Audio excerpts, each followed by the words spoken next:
আসসালামু আলাইকুম, র্যাবস আইডিতে সবাইকে স্বাগতম।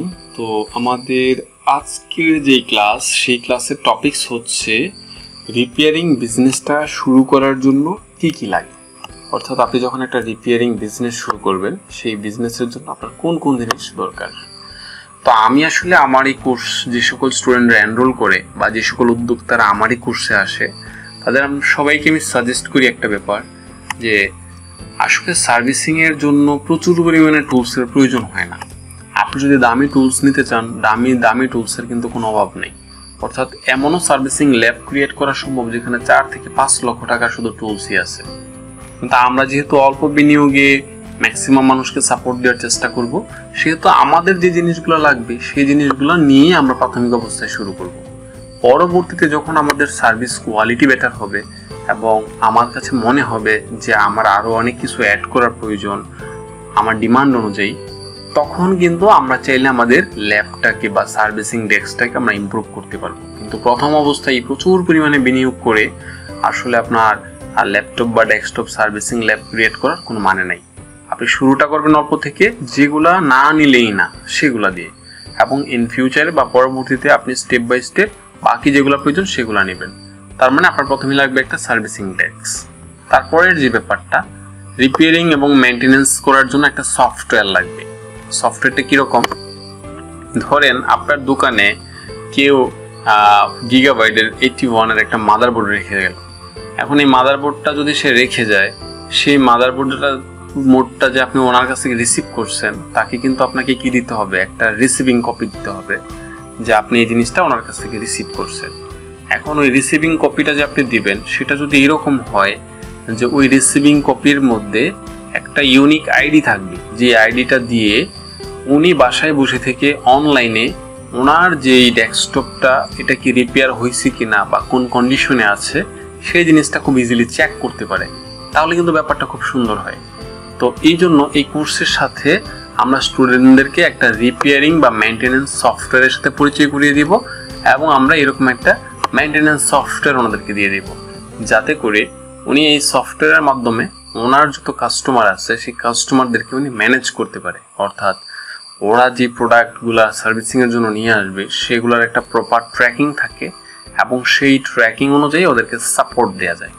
এরকম রিপেয়ারিং এবং মেনটেনেন্স সফটওয়্যার আমি দিব, এবং এই সফটওয়্যারটা কিভাবে ব্যবহার করতে হয়, একেবারে ইনভয়েস পর্যন্ত কিভাবে প্রিন্ট করতে হয়, আমি একেবারে স্টেপ বাই স্টেপ অন্য কোনো ভিডিওতে অন্য কোনো টপিক্সে, এটা যে দিনের টপিক সেই দিন অনুযায়ী আমি এটা অ্যাসাইন করে শিখিয়ে দিব। তো আমাদের ওই মেনটেনেন্স সফটওয়্যারটা প্রথম দিনেই হয়তো কভার হয়ে যাবে, তাহলে আপনি প্রথম দিনের যে কোর্স কন্টেন্ট এটার মধ্যেই কিন্তু এটা পেয়ে যাবেন। তারপরে দরকারি টুলস, যেটা আমি প্রথমেই বলছি, একেবারে যেগুলো ফরজে আইন, অর্থাৎ যেগুলো না হলেই না, আপনার সার্ভিসিংয়ের জন্য যেগুলা না হলেই না, আপনি জাস্ট ওই টুলসগুলো প্রাথমিক অবস্থায় নিয়ে নেবেন। ইন ফিউচারে যখন আপনি অ্যাডভান্স কোনো একটা প্রবলেমের সলিউশনে যাবেন, তখন আপনি অ্যাডভান্স টুলস ইউজ করবেন। এরপরে যে জিনিসটা লাগে সেটা হচ্ছে সার্ভিসিংয়ের দক্ষতা। অনেকেই আমাকে ফোনে আগে জিজ্ঞেস করছেন যে 5 দিনের কোর্স করার পরে যদি আমি না পারি। দেখেন, টেকনিশিয়ান বা টেকনিক্যাল কাজগুলো হচ্ছে এমন কাজ, যে কাজটা দক্ষতা অর্জন করতে হলে আপনি অনেক রিসার্চ করতে হবে। এখন আমাদের এই কোর্সের মধ্যে কিন্তু আমরা প্রত্যেকটা রোড ম্যাপ আপনাকে বলে দেব। এখন আপনি যদি কখনো মাদারবোর্ড নিয়ে নাড়াচাড়া না করেন, বিভিন্ন প্রবলেম বা ট্রাবল শুটিং কীভাবে সলভ করতে হয় এটা নিয়ে যদি আপনার আগ্রহ না থাকে, তাহলে কিন্তু সার্ভিসিংয়ে দক্ষতা আপনার মধ্যে আসবে না। তো আপনাকে স্পেসিফিকলি ওই রকম একটা এক্সপার্টিস গেইন করতে হলে কিন্তু প্রচুর পরিমাণে ল্যাপটপ, ডেস্কটপ এগুলো নিয়ে কাজ করতে হবে। সো এটা একটা ইম্পর্টেন্ট ইস্যু, এটা একটা ইম্পর্টেন্ট ব্যাপার, এটা আমাদের মাথায় রাখতে হবে যে আমি যখন প্রচুর পরিমাণে ডেস্কটপ নিয়ে নাড়াচাড়া করব, অনেক বেশি মাদারবোর্ডে ট্রাবল শুটিং দেখবো, day by day I will be expert কিন্তু কেউ একদিনে হয় না।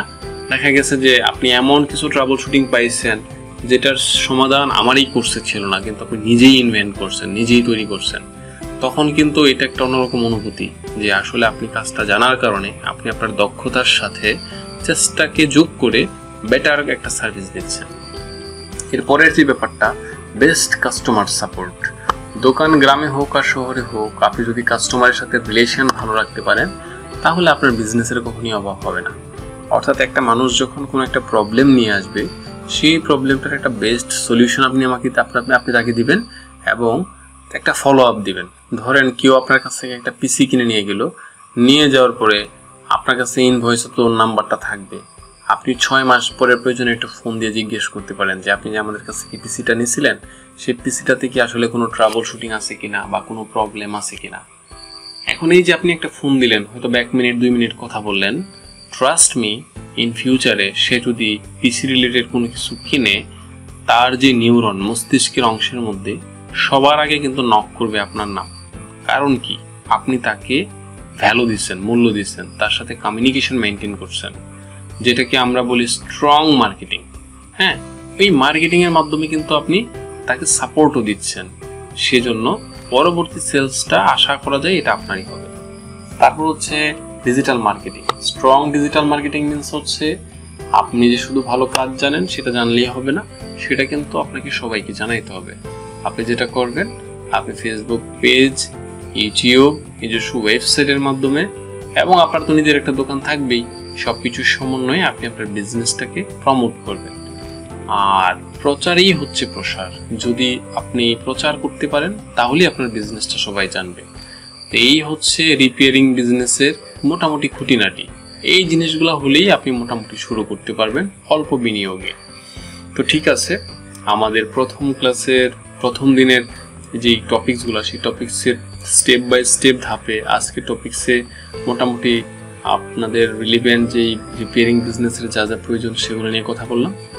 পরবর্তী দিন আমরা অন্য কোনো টপিক্সে কথা বলবো, বা পরবর্তী ভিডিওতেই আমরা কথা বলবো নতুন কোনো টপিক্সে, যেটা আজকের দিনেই কভার হয়ে যাওয়ার কথা।